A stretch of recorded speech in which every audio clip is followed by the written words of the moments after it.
Good to be with you again for the fifth daily devotional in the book of 1Kings, where we've been tracing the rise of King Solomon. The book begins with the transition of royal rule from King David to his son Solomon, and it traces an upward arc, climaxing in the completion of construction and the dedication of the great temple at Jerusalem. And now in chapters 10 and 11 of 1Kings, we see the zenith of Solomon's greatness on every front. And then from out of that great pomp and majesty, we see the beginning of Solomon's demise. I guess when you've reached the high point, there's only one way to go from there. Well, let's survey the high point first. It's illustrated by a visit from the Queen of Sheba. Sheba has been variously identified as either modern-day Ethiopia or Yemen. And the narrative exists actually in various forms outside the Bible, as well as in the works of ancient commentators such as Origen. And very often the narrative is given an allegorical significance. Some mystics like to identify the Queen of Sheba as the bride in Solomon's Song of Songs. I think, though, for our purposes, it seems right to me to read the text on face value as an historical narrative, as is the rest of the book of Kings. And so to 1 Kings chapter 10. When the Queen of Sheba heard about the fame of Solomon and his relationship to the Lord, she came to test Solomon with hard questions. Arriving at Jerusalem with a very great caravan with camels carrying spices, large quantities of gold and precious stones, she came to Solomon and talked with him about all that she had on her mind. Solomon answered all her questions. Nothing was too hard for the king to explain to her. Now, the word questions here is also the same word as riddles, suggesting that Solomon was being tested and examined to see if his reputation for wisdom was deserved.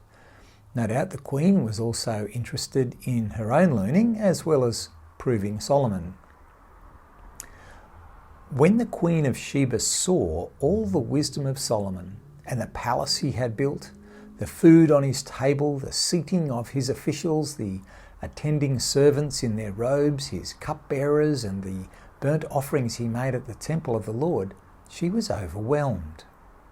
She said to the king, "The report I heard in my country about your achievements and your wisdom is true.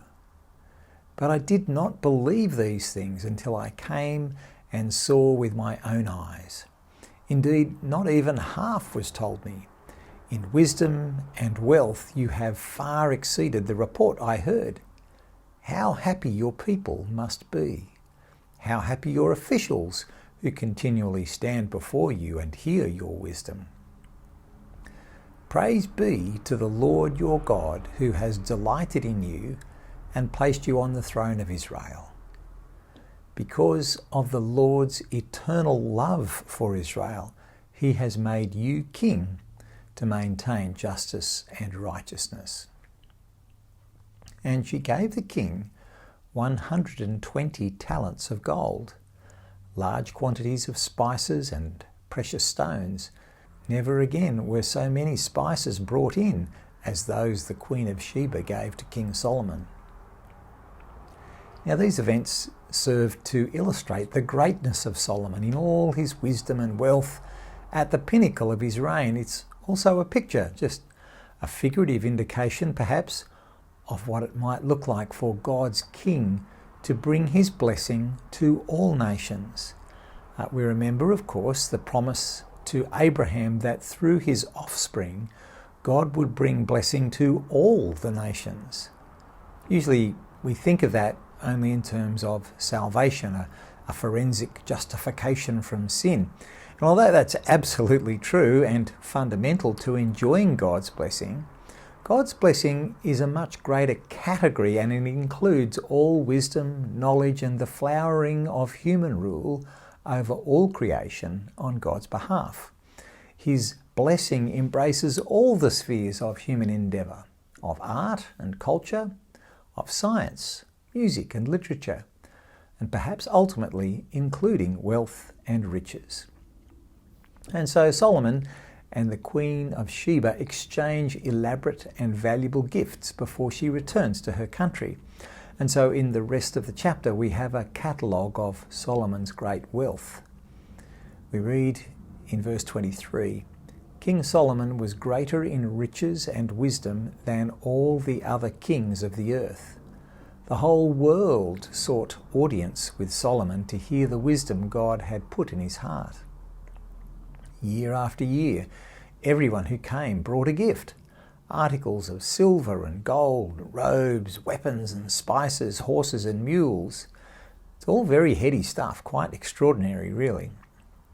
But as we read on in the narrative, it's as though the backing track has changed from a major key to a minor key and then perhaps into total discord. Chapter 11.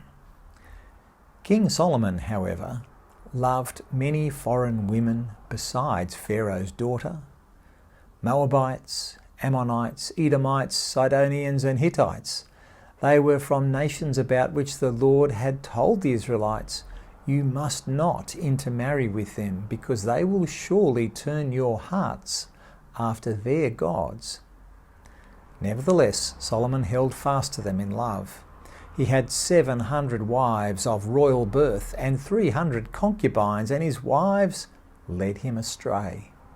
As Solomon grew old, his wives turned his heart after other gods, and his heart was not fully devoted to the Lord his God, as the heart of David his father had been. He followed Ashtoreth, the goddess of the Sidonians, and Molech, the detestable god of the Ammonites. So Solomon did evil in the eyes of the Lord. He did not follow the Lord completely, as David his father had done. On a hill east of Jerusalem, Solomon built a high place for Chemosh, the detestable god of Moab, and for Molech, the detestable god of the Ammonites. He did the same for all his foreign wives, who burned incense and offered sacrifices to their gods. Near to the beginning of Solomon's reign, we remarked that there appeared to be warning bells ringing. Marrying foreign wives, amassing great wealth, putting a heavy tax burden on the people. Self-aggrandizement of any and every form was forbidden, specifically back in Deuteronomy 17. There were warnings before this, but God spoke specifically about the dangers of all of these things, and he declared that Israel's king should not do them. God did not bring judgment immediately upon Solomon. Perhaps there was a season of grace to see whether, with all of his great wisdom and breadth of experience, Solomon might ultimately turn back to God. But now in verse 9, God speaks. The Lord became angry with Solomon because his heart had turned away from the Lord, the God of Israel, who had appeared to him twice. Although he had forbidden Solomon to follow other gods, Solomon did not keep the Lord's command. So the Lord said to Solomon, "Since this is your attitude, and you have not kept my covenant and my decrees which I commanded you, I will most certainly tear the kingdom away from you and give it to one of your subordinates. Nevertheless, for the sake of David your father, I will not do it during your lifetime. I will tear it out of the hand of your son.